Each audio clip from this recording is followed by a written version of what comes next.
তারপরে এই যে মাংসটাকে ভালো করে কষিয়ে নিলাম।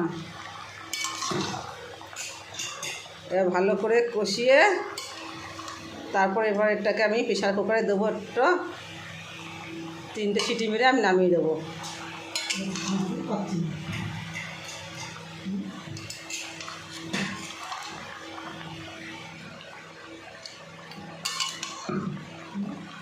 এই যে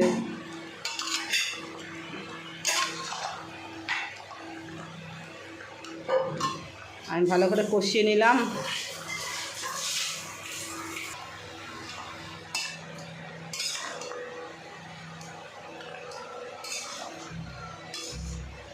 একটু ভালো করে কষিয়ে নিচ্ছি। কষিয়ে নিয়ে দেখো আমি এই প্রেশার কুকারটায় মাংসটা দিয়ে দেবো, দিয়ে 3টে সিটিতেই নামিয়ে দেবো। প্রেশার কুকারে দেবো, সেটু সিটি মেরে নামিয়ে দেবো।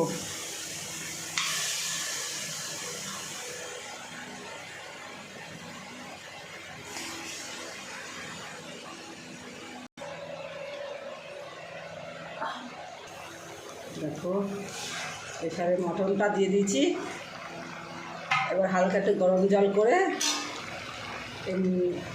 মটনের মধ্যে দিয়ে দেবো।